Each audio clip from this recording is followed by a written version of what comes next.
Olha, fazer piadas de mau gosto no ambiente da escola pode trazer vários danos aos envolvidos. Há muito tempo que o bullying, que é aquela agressão aí com palavras ou com atos, não é mais aceito, esse bullying. E cada vez mais estudantes e instituições de ensino trabalham para combater esse problema. Mas mesmo assim, os casos ainda acontecem e certamente você tem essa noção até maior do que a gente. Só para ter uma ideia, uma instituição de ensino de São Paulo teve que indenizar um aluno vítima de bullying. Será que essa decisão lá da Justiça, do Judiciário Paulista, pode repercutir por aqui, de repente? Vamos saber de responsabilidade legal e indenização em casos de bullying, voltando a conversar com o Carlão. Conta aí pra gente, Carlão. Pois é, Jacielma, esse não é o primeiro caso no Brasil e esse que você citou aí foi no interior de São Paulo. A decisão foi em primeira instância e confirmada pelo Tribunal de Justiça de São Paulo.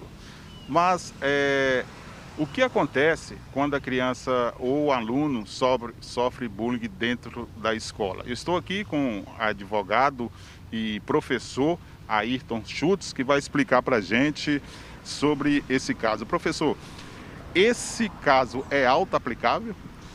Bom, em primeiro lugar temos que esclarecer, né, que quando o pai entrega ou a mãe entrega o aluno na escola, ou seja, do portão para dentro, a escola assume a responsabilidade sobre a criança, ou sobre o aluno, sobre o adolescente, enfim. Então, quando dentro da escola, no ambiente escolar, a criança vem a sofrer algum dano, a escola passa a se responsabilizar pelo aluno.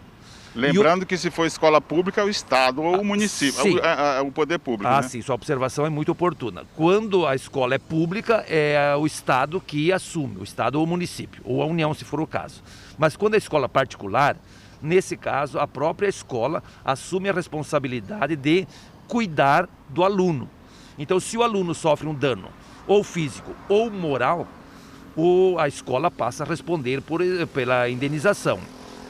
No caso ali em São Paulo, o que chamou a atenção foi porque o tribunal, na verdade, ele confirmou uma decisão já de primeiro grau, como você já explicou aqui no início dessa reportagem. E a pergunta que muitos estão fazendo é se isso é ou não auto-aplicável para o Brasil todo. Não, não é auto-aplicável.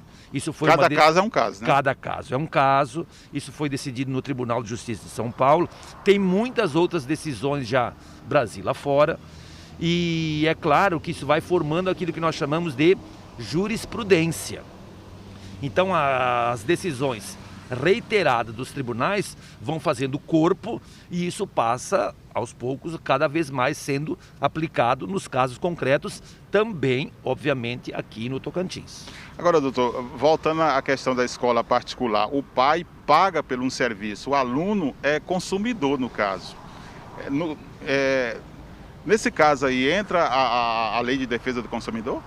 Não tenha dúvida. A sua observação, mais uma vez, é muito oportuna. A relação pais-escola, quando é escola particular, é relação de consumo. Então, se aplica com certeza o Código de Defesa do Consumidor, inclusive tecnicamente nós chamamos que a responsabilidade da escola é objetiva. Mesmo que a escola em si não tenha culpa direta nesse bullying, a escola também pode ser chamada a responder. Porque a responsabilidade acontece mesmo a escola não tendo culpa. Basta que haja a responsabilidade culposa, né? Ela não, mesmo que não tenha culpa, Carlão. A escola passa a responder porque a responsabilidade nós chamamos é objetiva. Objetiva. É objetiva, então basta comprovar o dano ali da criança, que ela sofreu dano, que o aluno sofreu dano, e que existe uma ligação entre o agir da escola e o dano sofrido pela criança ou pelo aluno. Só para deixar bem claro, professor, que tipo de danos o aluno pode sofrer que pode provocar justiça nesses casos? Nós temos dois tipos de danos principais, que é o dano material, ou o dano moral, ou o dano também chamado dano estético, pode ser o dano estético. Mas no caso aqui, mais concretamente, é o dano moral. O que é dano moral para as pessoas entenderem? Cada um de nós tem que nós chamamos de patrimônio moral. que é o nosso bom nome, a nossa boa imagem, a nossa integridade psíquica, né? Fisiológica também, por óbvio.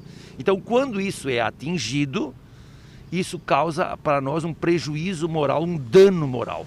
E isso é passível de indenização. Uhum. No caso de criança, a situação é mais complicada, né, doutor? É mais complicada porque a criança é mais sensível, a criança está ainda num processo de formação, o seu caráter, a sua personalidade ainda estão em construção. Então, se ela sofre um dano aí, isso pode ter muito mais repercussões ao longo da vida. Por isso que é importante esse combate ao bullying. Doutor, muito obrigado pelas explicações do senhor aqui. Agradeço também. Bom dia. Jacielma? Valeu, Carlão, valeu, doutor Ayrton, pelas informações acerca desse tema tão importante, sim, da gente discutir aqui e tirar dúvidas.